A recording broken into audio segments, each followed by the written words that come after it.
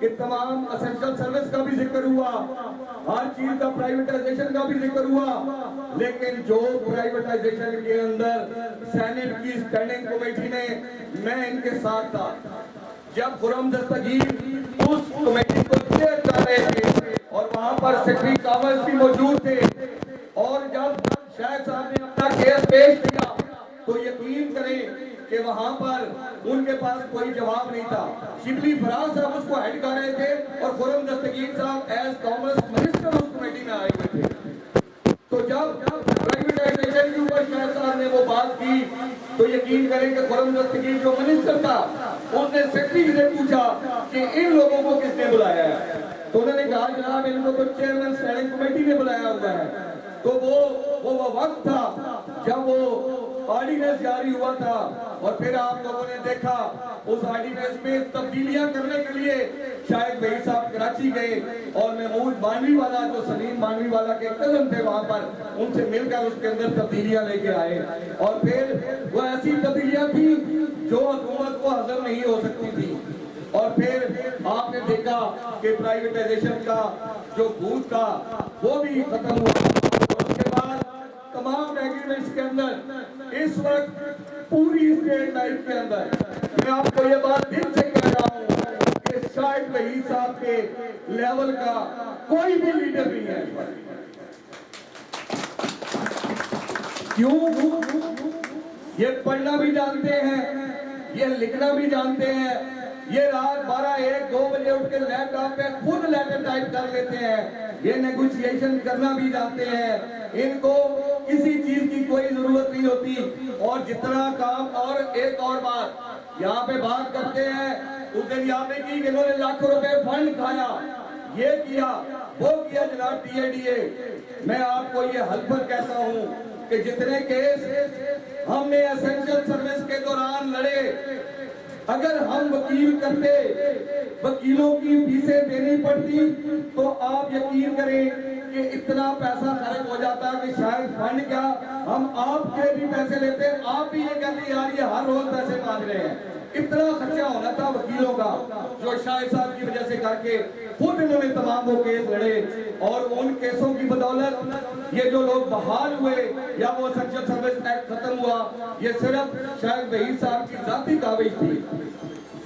اس کے بعد اگر ایگریمنٹس کی بات کریں تو تمام ایگریمنٹس کے اندر جتنی بھی محنت تھی, جتنی بھی کوشش تھی, میں شاہد صاحب آپ کو, آپ کی پوری ٹیم کو دل کی اتھاہ گہرائیوں سے خراج تحسین پیش کرتا ہوں اور مبارکباد پیش کرتا ہوں. سر آخر میں 2-3 معاملات جن کا ذکر ملک طلعت صاحب نے بھی کیا.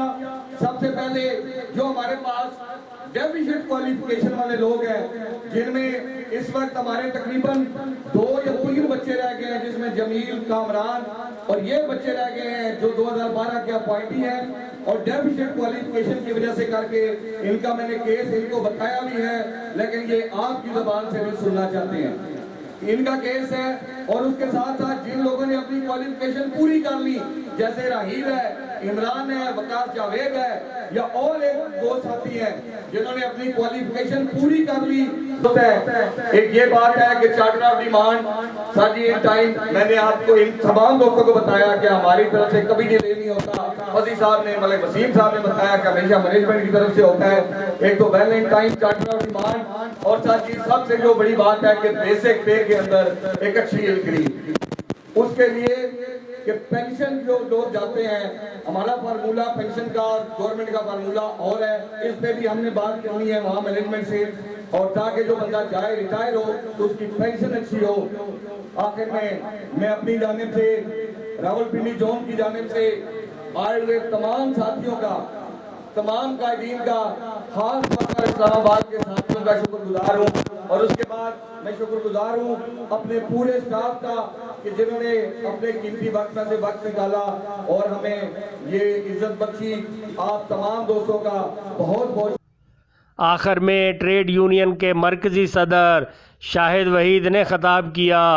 انہوں نے کہا, میرے بھائی لوگ عدالتوں میں گئے, پنجاب کے لاہور ہائی کورٹ میں بھی پٹیشن دائر ہوئی, بلوچستان میں بھی ہوئی, چاروں صوبوں میں ہوئی, اور